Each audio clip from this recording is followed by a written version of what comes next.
Donc David a effectué sa thèse intitulée Contraintes isotopiques sur l'origine et la nature de la matière primitive dans le système solaire et sur la Terre jeune, au CRPG, donc le Centre de recherche pétrographique et géochimique, à Lorraine, sous la direction de Bernard Marty et Laurent Tissandier. Cette thèse s'est intéressée à l'origine des éléments volatiles dans le système solaire et la Terre primitive et les processus qui sont à l'origine de leur distribution. Ce travail s'est appuyé sur la géochimie des gaz rares qui ont été utilisés comme traceurs de ces processus. David a suivi une démarche qui associe l'expérimentation à l'observation d'échantillons naturels.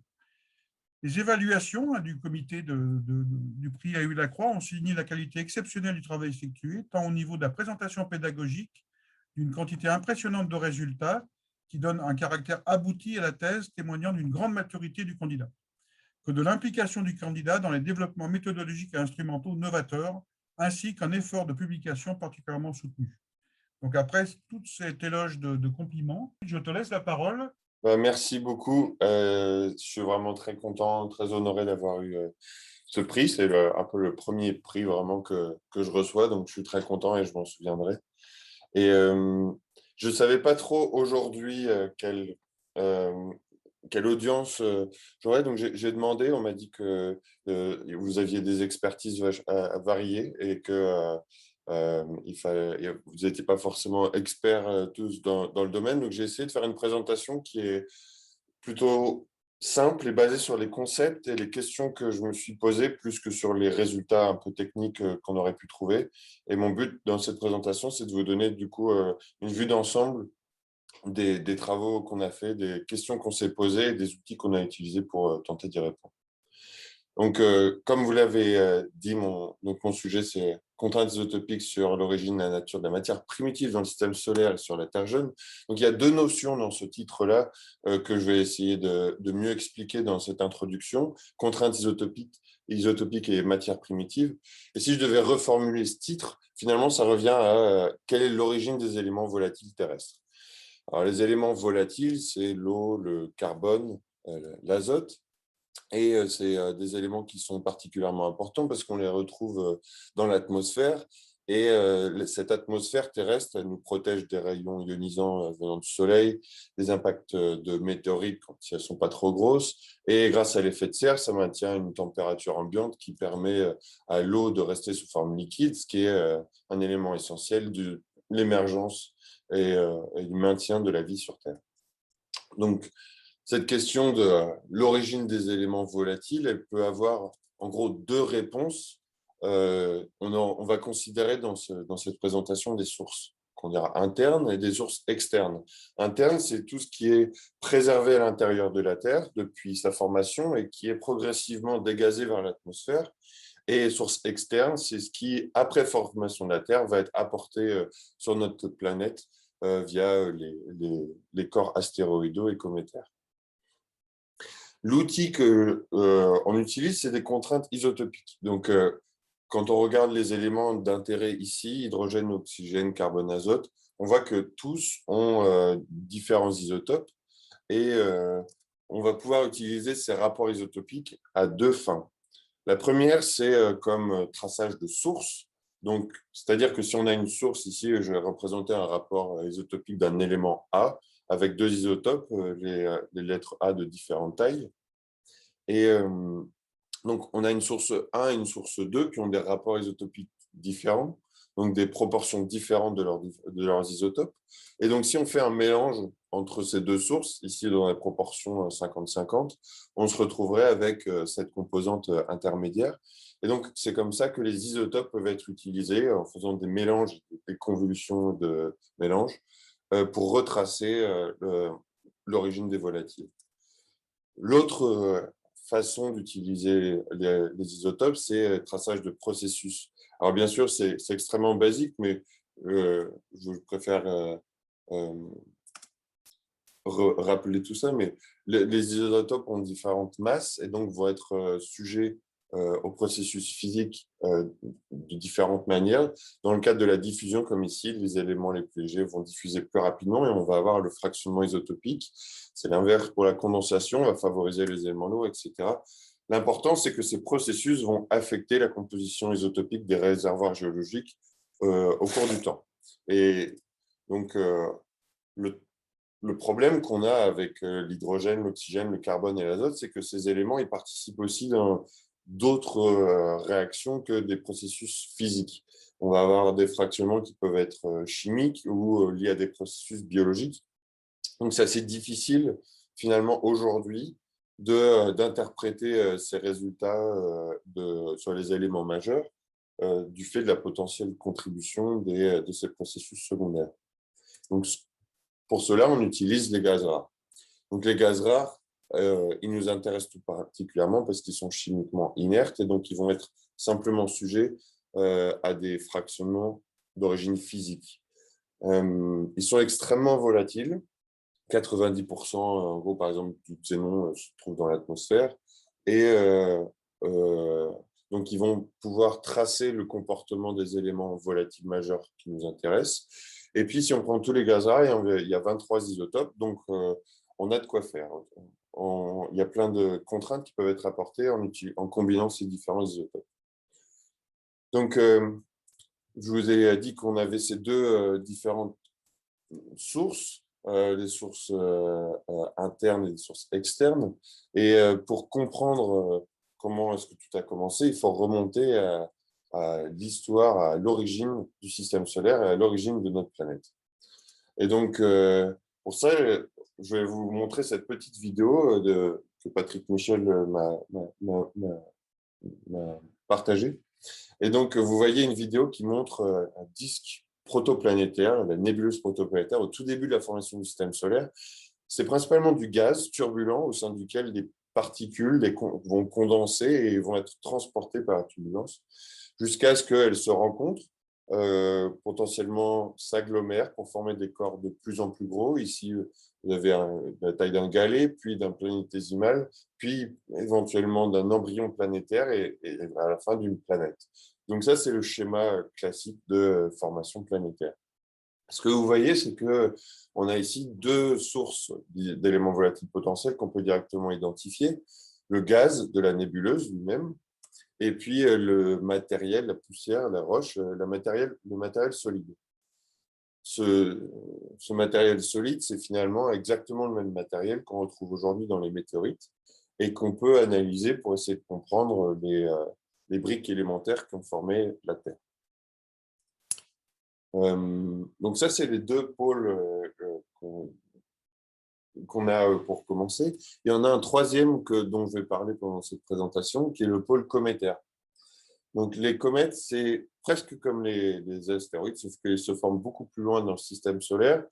Pour un grand nombre de comètes, c'est encore, on ne sait pas, on n'est pas sûr s'ils se sont vraiment formés dans la nébuleuse protosolaire ou alors ils sont hérités du milieu interstellaire. Donc, ils pourraient être complètement déconnectés du système solaire et être simplement des étrangers venus du système solaire externe.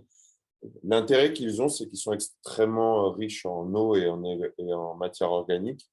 Les proportions solides matière organique glace sont environ de 33%, ce qui est bien supérieur au corps astéroïdaux. Donc, si on avait une contribution de matériel cométaire, il y a un potentiel qu'ils apportaient des grandes quantités d'éléments volatiles sur Terre.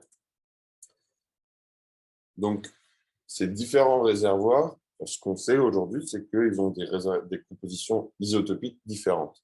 Donc, on va pouvoir faire ce que je vous ai dit au tout début de la présentation. On va pouvoir utiliser ces rapports isotopiques pour essayer de faire du traçage de sources et comprendre de quoi l'atmosphère terrestre, finalement, est-elle formée et d'où vient-elle. Le premier pôle sur lequel je me suis intéressé pendant ma thèse, c'était le pôle cométaire.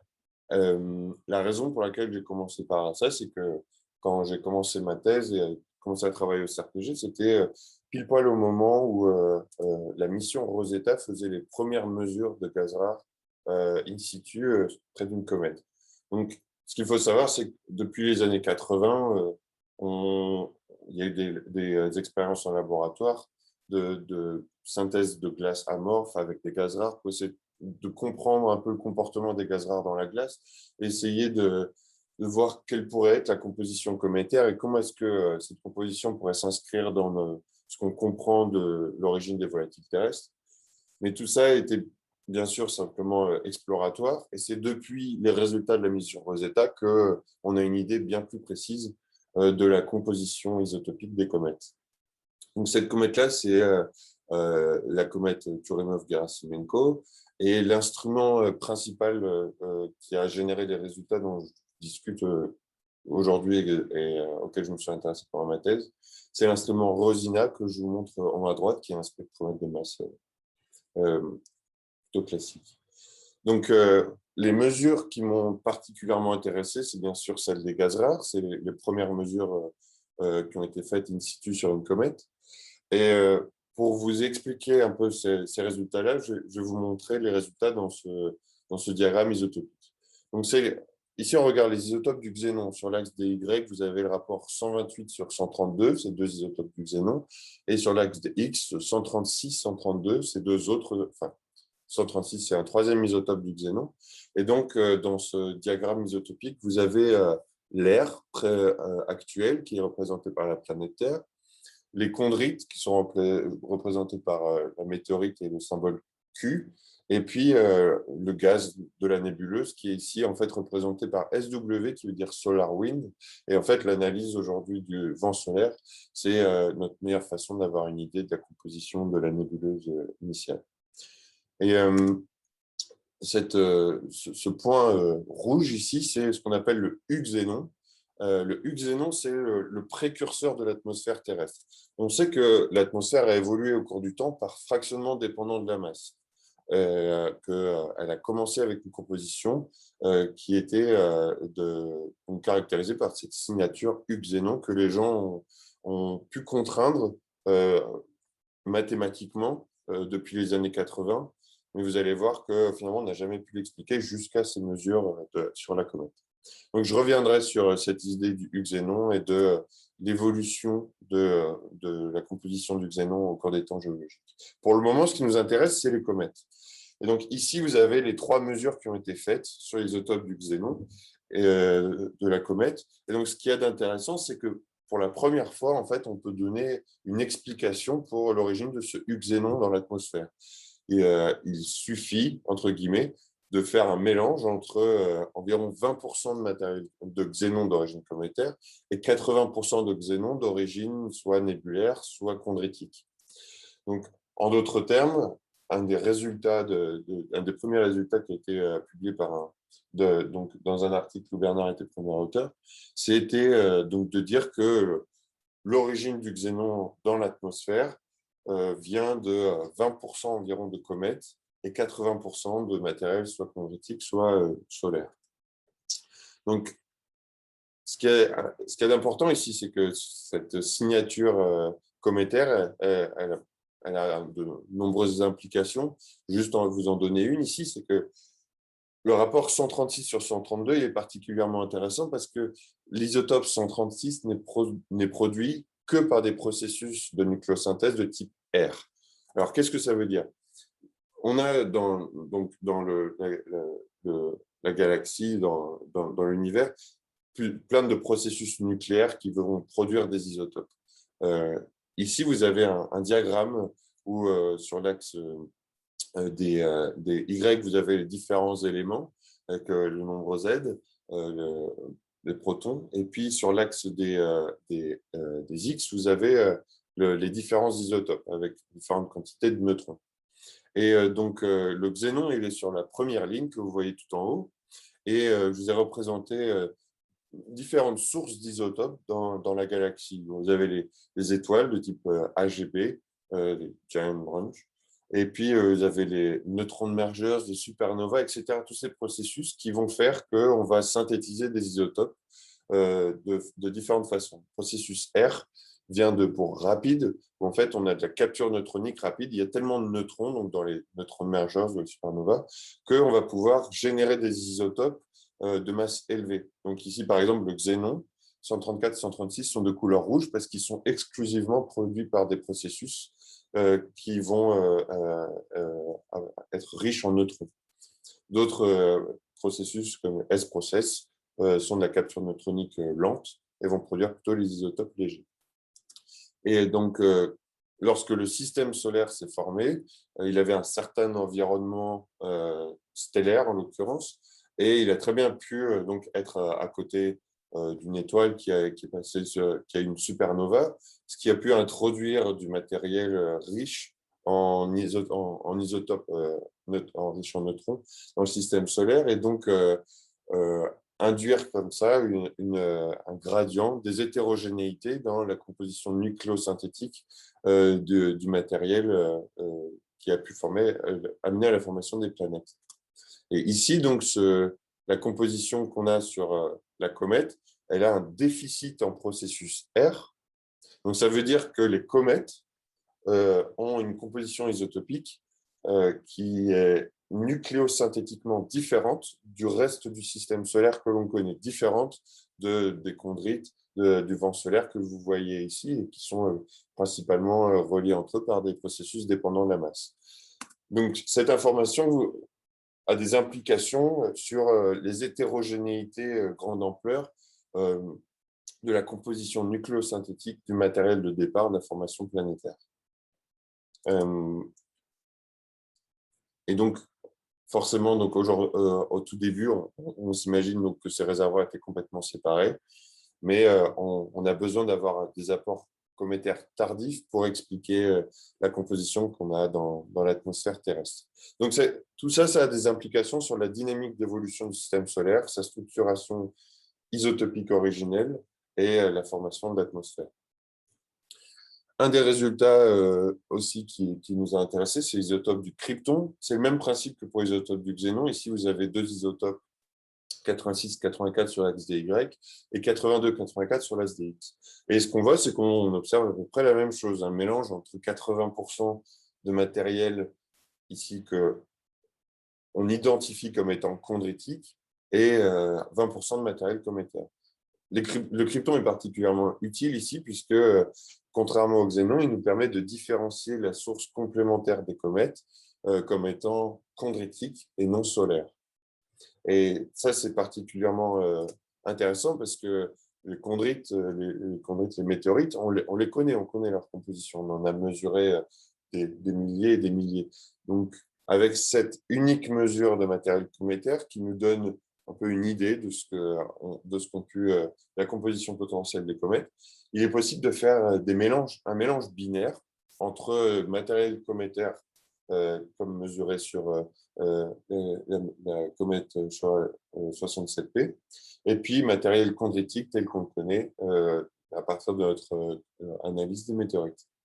Et quand on fait ce mélange pour essayer d'expliquer les différentes propriétés de l'atmosphère terrestre, ce qu'on se rend compte, c'est que les comètes n'ont pas pu contribuer à l'atmosphère terrestre à plus de quelques pourcents. Le principal des éléments volatiles dans l'atmosphère provient de matériel de type chondritique.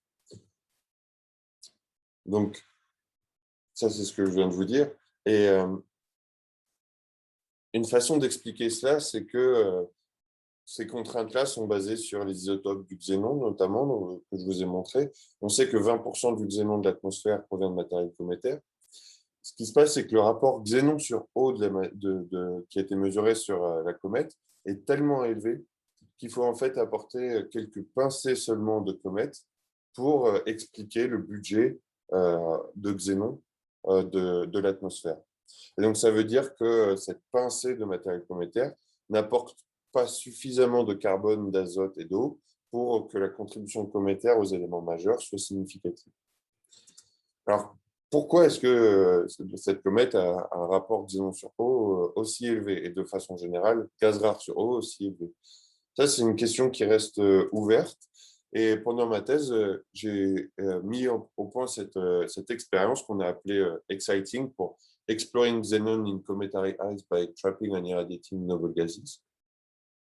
Et cette manip EXCITING, c'est donc une manip dans laquelle on peut fluer des gaz rares de l'eau qui vont condenser sur une tête cryogénique qui va pouvoir être irradiée avec une lampe à hydrogène pour faire de la lumine alpha. Et on peut varier la température, etc. Et donc simuler les conditions d'évolution de l'environnement cométaire et le comportement des gaz rares dans cette glace pour essayer d'expliquer la composition qu'on a mesurée sur la comète. Donc, pendant ma thèse, j'ai simplement monté cette manip et aujourd'hui, Mathieu Almerac a du coup commencé une thèse où il utilise cette manip pour produire des résultats scientifiques. Mais bon, on sait que les comètes n'ont pas beaucoup contribué. Donc, intéressons-nous à ce qui a vraiment importé pour l'origine des éléments volatiles terrestres, c'est-à-dire le matériel chondritique, les météorites. Alors, qu'est-ce qu'il en est des éléments volatiles dans les météorites? Alors, une façon d'isoler les éléments volatiles, c'est de faire un traitement chimique qui va séparer les différentes phases organiques qu'on a dans les météorites. Donc, ce qu'on fait classiquement, c'est qu'on va prendre une météorite et on va la passer dans des solvants organiques pour extraire ce qu'on appelle la matière organique soluble, ou SOM. Ensuite, on va passer dans des acides plus forts, fluorhydriques, pour enlever tout ce qui est silicate, carbonate, et se retrouver avec un résidu qui est principalement de la matière organique insoluble, qu'on va appeler IOM. Et ces deux composants, matière organique soluble et insoluble, ici sur la gauche et la droite respectivement, sont extrêmement différents d'un point de vue chimique et structural. La matière organique soluble, ici présentée à gauche, donc elle est composée de particules de plutôt petite taille, extrêmement riches en hétéroéléments, oxygène, azote, et c'est toutes des petites molécules qui sont extrêmement intéressantes pour des processus biologiques. On a des aminoacides, on a des kétones, des aldéhydes, je lis simplement ce qu'il y a sur la figure, toutes ces molécules qui sont importantes pour la vie. Et de l'autre côté, on a la matière organique insoluble, qui au contraire est massive, macromoléculaire, qui ne représente pas grand intérêt pour la biologie, mais par contre qui va nous intéresser parce que c'est cette matière organique insoluble qui contient presque la totalité des gaz rares lourds dans les météorites. C'est-à-dire que si vous comparez un bulk de météorites et l'IOM des météorites, vous avez à peu près la même quantité de xénon dans les deux. Donc, l'essentiel du xénon de la météorite se trouve dans l'IOM, environ 90%. Et donc, en étudiant les gaz rares dans l'IOM, on peut apporter des contraintes sur l'origine de l'IOM, puisqu'ils sont intimement liés au niveau moléculaire, et ce qui nous apporte donc des informations sur l'origine de la matière organique extraterrestre. Une des questions sur lesquelles je me suis j'ai essayé d'adresser pendant ma thèse, c'est quel est le lien potentiel entre ces deux phases organiques? Est-ce que on a une source unique qui peut expliquer l'origine de la SOM et de l'IOM dans les météorites, ou bien des sources complètement différentes, milieu interstellaire, gaz nébulaire?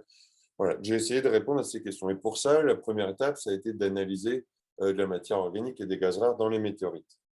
Donc, vous vous souvenez peut-être sans doute, j'espère, de Lionel Vacher, qui a eu donc ce prix il y a 2 ans et a eu le plaisir de vous faire une présentation. Il a dû vous parler de sa météorite préférée, la météorite de Paris.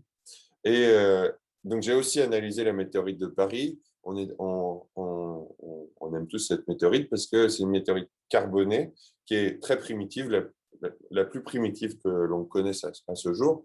Et donc, j'ai analysé les gaz rares dans cette météorite. Et je ne vais pas vous donner les détails parce que ce n'est pas exactement ce dont je veux vous parler aujourd'hui, mais vous pouvez regarder la littérature si ça vous intéresse.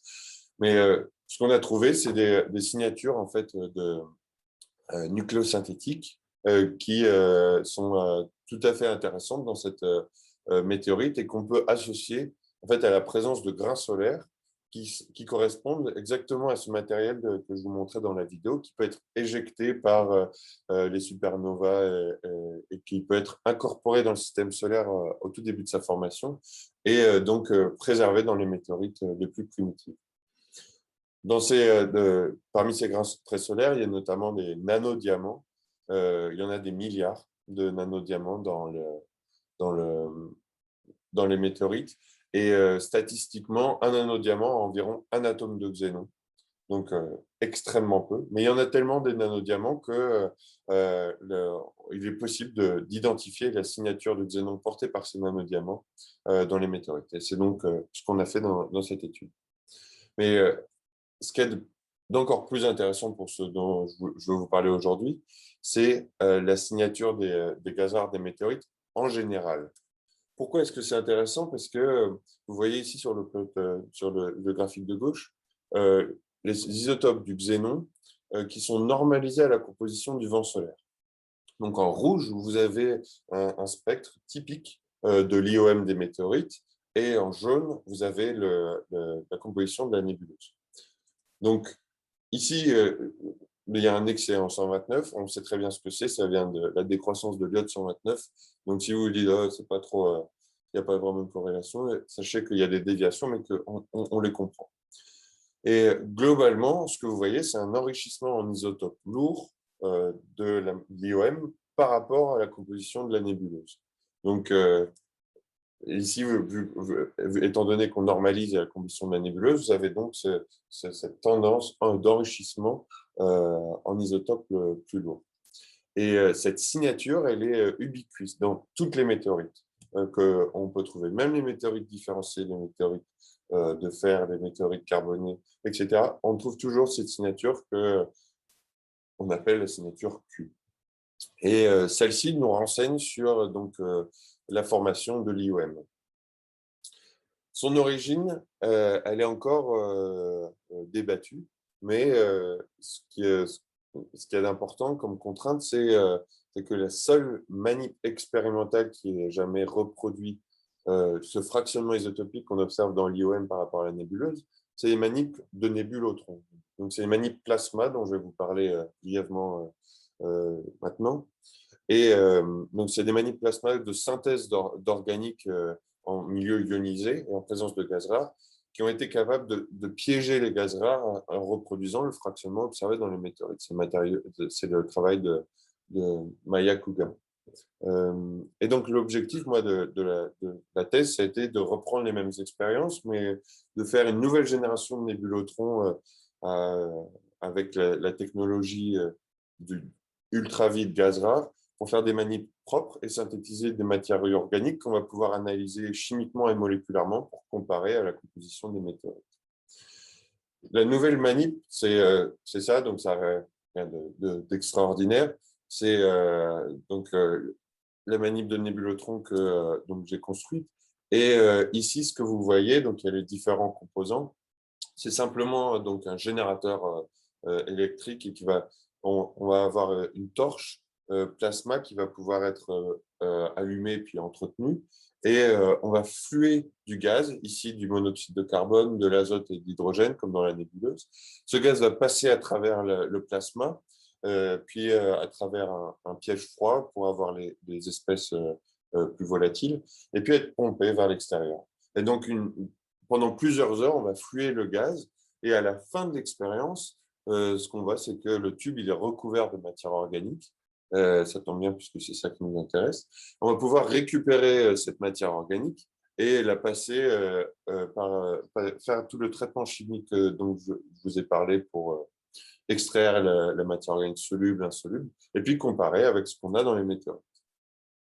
Donc là, c'est juste une photo même des condensats qu'on voit. On voit que c'est vraiment des condensats conformés dans le gaz, ces sphères de taille micrométrique. Et donc, ce qu'on pense, c'est que ce processus peut être analogue à ce qui se serait passé dans la nébuleuse. Et donc, ce matériel pourrait avoir été formé à partir du gaz de la nébuleuse. Donc, on a fait un certain nombre d'analyses chimiques, isotopiques, moléculaires.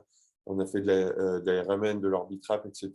Le seul résultat que je voulais vous montrer aujourd'hui, c'est celui de la GCMAS, où ici, vous avez juste un spectre de la SOM qu'on a synthétisé. Et ce que vous voyez, c'est qu'on synthétise finalement pas mal de molécules organiques qui sont intéressantes pour la biologie et qui sont retrouvées dans les météorites. Et la conclusion d'une de notre étude a été que finalement, une proportion significative des molécules biologiquement intéressantes qu'on trouve dans les météorites, dans la SOM, pourraient avoir été synthétisées par les mêmes processus qui auraient amené les fractionnements isotopiques des gaz rares dans l'IOM. Donc, on a apporté cette idée que le processus que l'on connaît, ou en tout cas que l'on pense comme étant à l'origine de l'IOM et de fractionnement des gaz rares, pourrait aussi avoir contribué à la complexité moléculaire de la SOM dans les météorites. En parallèle, j'ai aussi fait collaborer avec Sébastien Charnoz à l'IPG pour faire des simulations numériques de transport de cette matière organique dans la nébuleuse. Et on s'est assez vite rendu compte que la matière organique qu'on synthétise, elle est tellement petite qu'en fait, elle va pouvoir être couplée à la dynamique du gaz, qui est turbulent, et être transportée partout dans le système solaire. Donc ici, vous avez 4 différents graphiques. À gauche et à droite, vous avez les mêmes choses, mais à différentes échelles de temps. Sur les graphiques du haut, vous avez la taille des grains qui est reportée, et sur le graphique du bas, vous avez la quantité de matière organique portée par chaque grain.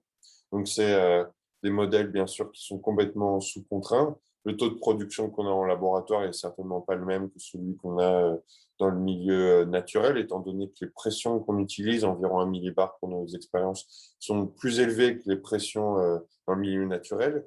Mais ces simulations ont permis néanmoins de montrer que la matière organique synthétisée par ce processus nébulaire pouvait être transportée de façon très efficace par couplage dynamique avec la turbulence du gaz partout dans le système solaire. Et donc, finalement, le matériel qui a formé la Terre pouvait contenir donc cette matière organique synthétisée de façon nébuleuse. Donc, ce qu'on sait, c'est que la Terre s'est formée à partir de matériel similaire aux météorites. C'est finalement, c'est comme si, on pourrait dire que la Terre, c'est notre plus gros échantillon de météorites. C'est ce qu'on appelle donc l'accrétion planétaire. Et une question qui vient maintenant, c'est comment savoir de quoi la Terre est-elle vraiment composée? Comment sonder l'intérieur de notre planète? Comment savoir quel type de météorite a formé la Terre? Est-ce qu'on peut même le savoir? Est-ce qu'on peut avoir accès à la signature des météorites ayant formé la Terre? Parce qu'une analogie, c'est simplement imaginer que vous soyez un tout petit bonhomme qui balade à la surface d'un corps humain et qui essaie de comprendre un peu la complexité du corps simplement en se baladant sur la peau.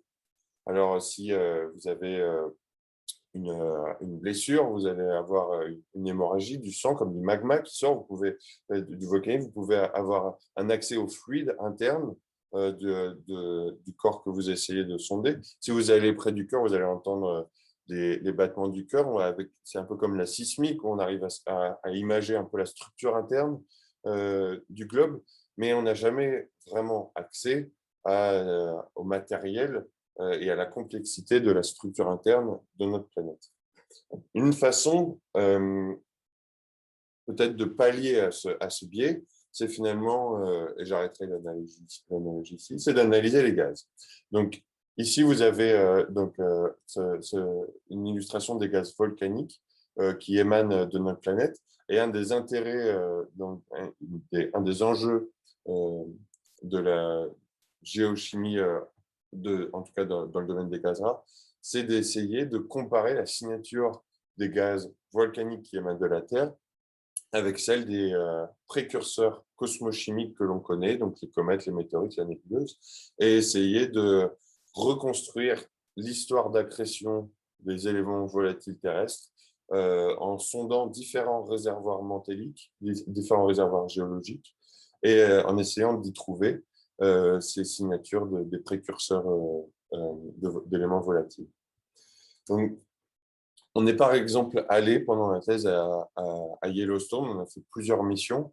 Yellowstone, c'est un endroit particulièrement intéressant parce qu'il y a un panache mantélique là-bas qui apporte du gaz depuis les profondeurs de la Terre et nous permet d'avoir accès à des informations concernant l'intérieur de la Terre auxquelles on n'a pas accès normalement.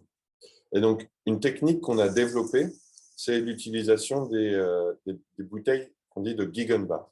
Donc ici, vous avez une petite vidéo que j'ai prise à Yellowstone, où vous voyez cette bouteille qui correspond en fait à une bouteille initialement sous vide avec une solution de soude dedans. Puisque le gaz magmatique, c'est principalement du CO2, vous avez un flux de gaz magmatique qui va passer à travers le tube là, que vous voyez et qui va s'accumuler par toutes ces bulles, va s'accumuler dans la bouteille. Puisque ce gaz est principalement du CO2, le CO2 est dissous dans la soude et ceci donc, laisse simplement la partie supérieure, la face gazeuse, remplie des gaz rares et des molécules non réactives qui nous intéressent. Et donc, l'analyse de ces gaz rares magmatiques par cette nouvelle méthode de Gegenbar a permis d'apporter des nouvelles contraintes sur l'origine des volatiles terrestres. Ici, c'est simplement un exemple d'une étude donc, qui a été publiée par Michael Broadley Pines de notre équipe, où ce que vous voyez, c'est un diagramme qui combine cette fois-ci sur l'axe des Y l'isotopes du xénon et sur l'axe des X l'isotopes du krypton. Ici, vous avez l'air, l'atmosphère. Sur la gauche, vous avez le composant chondritique, pardon, sur la droite. Et sur la gauche, vous avez la composante nébulaire. Et ce que vous voyez, c'est que tous les gaz qu'on a pu analyser, donc ici, en l'occurrence, l'analyse, c'est l'hexagone bleu et blanc, pointe vers une composante chondritique qui serait préservée à l'intérieur de la Terre. Donc, les points verts ici sont on appelle ça des well gas et qui échantillonnent le manteau supérieur, tout comme les popping rocks, qui sont des roches qui sont des basaltes de rides médio-océaniques. Et donc, tous les différents échantillons qu'on a du manteau terrestre, quand on analyse leur composition en krypton et en xénon, ça nous pointe vers ce composant chondritique qui nous dit qu'on a donc directement la détection de signature des météorites dans le manteau terrestre. Ici, c'est juste un exemple avec le néon sur la droite. C'est le même principe, mais c'est une étude de William et Mukopadoai à partir de roches. Et ce que vous voyez, c'est que les différents points montrent des droites de mélange entre l'atmosphère terrestre et puis une composante originelle, primordiale. Et ce que vous voyez ici, c'est que la barre horizontale que je vous ai montrée, c'est la composition des météorites. Donc, le 20 sur 22 qu'on a typiquement dans les météorites. On n'a jamais une météorite qui a un rapport 20 sur 22 plus élevé que ceci, donc sur l'axe des Y. Sauf qu'il y a certains points que vous voyez ici qui ont des rapports 20 sur 22 supérieurs à la composition des météorites. Et ça vous indique clairement que vous avez besoin d'avoir une contribution de gaz nébulaire qui est préservé dans les profondeurs de la Terre. Et donc, vous avez, ceci illustre aussi donc, le fait qu'on a des signatures de la nébuleuse qui sont préservées dans le manteau terrestre. Donc, en somme, quand on regarde le manteau terrestre, on a accès à la signature à la fois du gaz qui était présent quand les matériaux primitifs de la Terre sont formés, mais aussi la signature même de ces matériaux primitifs et de ces poussières. Si je fais un petit résumé, ici, il y avait les différentes couches de la Terre. Ce qu'on sait aujourd'hui, c'est qu'il y a du gaz nébulaire qui est préservé dans les profondeurs les plus internes de la Terre, que l'ensemble de la Terre est formé à partir de matériel chondritique, dont on trouve la signature dans les différents réservoirs, allant des réservoirs les plus profonds comme échantillonnés à Yellowstone, jusqu'aux réservoirs mantéliques les plus superficiels comme échantillonnés aux rides médio-océaniques. Et puis, vous avez dans l'atmosphère cette pincée de matériel cométaire qui vous permet d'expliquer la signature des gaz rares. Maintenant, une des questions, c'est quelle est la contribution du dégazage mantélique pour former l'atmosphère? À quel point les gaz qui ont été piégés dans le matériel qui a formé la Terre ont été dégazés vers l'atmosphère au cours des temps géologiques pour former l'atmosphère par le volcanisme. Et donc, une façon d'apporter des contraintes sur l'état de dégazage de notre planète, c'est encore une fois d'utiliser les gaz rares. Donc ici, je vais vous montrer simplement le principe, l'idée derrière l'utilisation des gaz rares pour contraindre l'état de dégazage du manteau terrestre. En bleu, ici, bleu turquoise, vous avez les isotopes primordiaux des gaz rares. En rouge, vous avez les isotopes secondaires. Par secondaire, j'entends que c'est des isotopes qui vont être produits par des processus radioactifs, comme la décroissance de l'uranium en certains isotopes du xénon, du potassium 40 en argon 40, etc., etc. Et donc, au cours des temps géologiques, dans la Terre, le rapport des isotopes secondaires sur les isotopes primordiaux augmente naturellement, puisque la quantité d'isotopes primordiaux ne change pas. Elle a été établie au moment de la formation de notre planète, alors que la quantité d'éléments secondaires augmente graduellement. Donc, si vous avez au départ une Terre qui a une certaine quantité d'isotopes secondaires et d'isotopes primordiaux, l'effet du dégazage va affecter les isotopes primordiaux et secondaires de la même manière. Donc, on va diminuer la quantité d'éléments d'isotopes secondaires et primordiaux dans la Terre.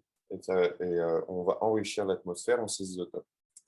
Maintenant, ce qui se passe, c'est que les isotopes secondaires vont continuer à être produits. Donc, c'est-à-dire qu'au sein de la Terre, les isotopes secondaires vont continuer à être produits alors que les isotopes primordiaux ne le sont pas. Donc, les réservoirs mantéliques vont avoir des rapports isotopes secondaires sur primordiaux qui vont être d'autant plus élevés que ce réservoir mantélique a été dégazé. Donc, les différents réservoirs mantéliques de la Terre qui vont avoir été dégazés à différents degrés vont avoir des rapports isotopes secondaires sur primordiaux différents du fait de ce dégazage. Et c'est pour ça qu'on utilise les gaz rares comme rapport hélium-3 sur hélium-4 ou 21 sur 22, argon 40 sur argon 36. C'est pour tracer le dégazage des réservoirs mantéliques. Et pendant ma thèse, on est par exemple allé dans la région de l'Eifel, en Allemagne, où ici, vous nous voyez extrêmement heureux d'échantillonner du gaz volcanique. Et donc, on a eu cette étude en 2019 en IPSL, où on a apporté des contraintes sur l'état de dégazage des différents réservoirs mantéliques. Et on voit très clairement, par exemple, ici, l'Eiffel, donc c'est la colonne centrale. Vous avez différents systèmes isotopiques qui permettent de tracer ce dégazage. Et ce que vous voyez, c'est que l'Eiffel ressemble de façon très proche au réservoir des Morges, Mid-Ocean Ridge Basalt, donc le manteau supérieur, et différent du réservoir plus profond, OIB, c'est similaire à celui qu'on a échantillonné à Yellowstone, qui est lui pour Oceanic Island Basalt, qui correspond au basalte que l'on retrouve sous les panaches mantéliques et aux îles océaniques, donc alimentées par ces panaches mantéliques. Et donc, voilà, je suggère, si vous êtes intéressé par ça, vous pouvez regarder ce papier pour voir comment est-ce qu'on peut utiliser les gaz rares pour voir ces différents degrés de dégazage dans la Terre. Donc voilà, ça c'était le composant qui nous manquait. Maintenant, il y a une dernière chose dont je voudrais vous parler avant d'avoir vos questions, c'est l'évolution de l'atmosphère. Parce que nous manque-t-il pour expliquer la composition de l'atmosphère? On ne peut pas simplement faire ces mélanges entre les météorites, le gaz nébulaire, les comètes, etc. et puis dire, bon, voilà, on sait l'atmosphère. On sait comment l'atmosphère s'est formée. Non, au cours des temps géologiques, l'atmosphère a bien sûr été affectée par de nombreux processus. Rien que l'impact géant ayant formé la Lune, par exemple, il a bien sûr drastiquement affecté la composition de l'atmosphère et des éléments volatiles terrestres. Et là, ce dont je vais vous parler, c'est ce dont je vous parlais au tout début, quand je vous ai dit que je reviendrai sur cette évolution du xénon dans l'atmosphère à partir du composant U. Donc, je vais juste vous donner, vous expliquer un peu plus comment est-ce que ça marche. Toute cette idée d'évolution de l'atmosphère et d'évolution isotopique du xénon nous vient de l'analyse de haute précision des isotopes du xénon dans des inclusions fluides préservées dans des quartz et des barytines d'âge archéen. Donc l'archéen, c'est tout ce qui est entre 2,5 et 3,8 milliards d'années. Il y a entre 2,5 et 3,8. Et donc l'analyse du xénon dans les inclusions fluides de ces minéraux d'âge différents permis de reconstituer cette évolution progressive de la composition isotopique du xénon dans l'atmosphère, depuis une composante euxénon, que l'on sait maintenant comme étant venant d'un mélange entre comète et chondrite, vers jusque l'atmosphère. Alors, pendant ma thèse, ce qu'on a fait, c'est qu'on s'est dit, mais la matière organique insoluble qui est présente dans dans sa roche archéenne, est-ce qu'elle pourrait contenir aussi du xénon archéen? Parce que, comme je vous ai montré avec les météorites, la matière organique insoluble peut retenir des grandes quantités de xénon et potentiellement même le conserver au cours des temps géologiques. Et l'intérêt de ça, c'est que la matière organique qu'il y a dans les roches archéennes, c'est là où on trouve tous ces microfossiles et qui nous permettent d'en savoir plus sur le développement de la vie au cours des temps géologiques. Un des problèmes, c'est que on n'a pas de méthode pour directement dater la matière organique. Quand on a une roche archéenne, si on trouve de la matière organique dedans, c'est possible qu'elle ait été apportée de façon secondaire par des processus hydrothermaux ou alors la biologie plus récente. Et donc, il y a tous ces grands débats sur la communauté microfossile archéen, d'essayer d'avoir vraiment l'âge des microfossiles et de la matière organique qu'on trouve dans les roches archéennes. Donc, ce qu'on a fait, c'est qu'on a analysé le xénon qui a été dans des chérogènes, donc de la matière organique insoluble, isolée de schertes archéens. Et la composition isotopique qu'on a trouvée, donc qui est reportée ici par l'étoile, est exactement celle qu'on aurait attendue pour un âge de 3 milliards d'années, qui est l'âge de la roche haute.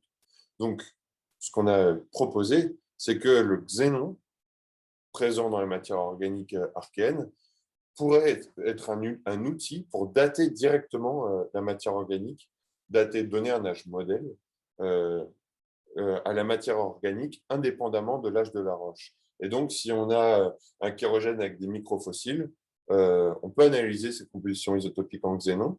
Et si la roche haute est à 3,5 milliards d'années, eh bien, on s'attend à un fractionnement isotopique d'environ 20 pour 1000, donc ici sur l'axe des Y. Et cette méthode permettrait d'apporter des contraintes donc, sur l'âge de la matière organique archéenne. On a analysé un certain nombre de ces matières organiques archéennes et on a trouvé que la plupart du temps, des processus secondaires, donc de mélange avec de la matière organique plus récente ou de perte partielle des gaz rares par métamorphisme, etc., pouvaient affecter la composition en xénon.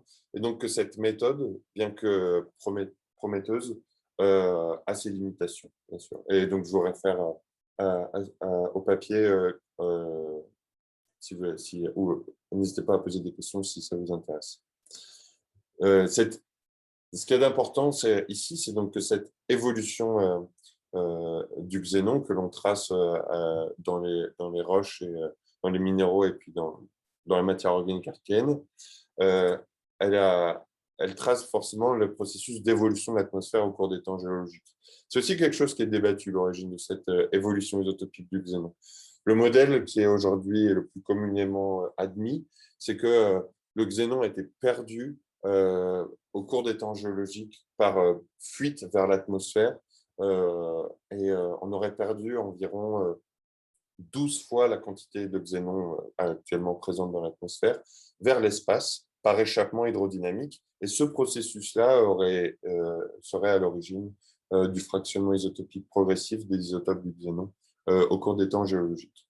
Donc, c'est un sujet qui est très intéressant, notamment parce que cette évolution isotopique du xénon s'arrête pile poil au moment de la Great Oxidation Event, le moment où l'atmosphère est devenue oxygénée, etc.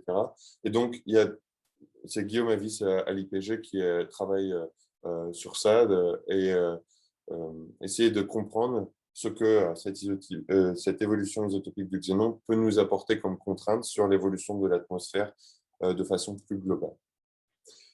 Donc voilà, ça fait 45 minutes. Je vous ai parlé de beaucoup de choses, peut-être beaucoup trop de choses.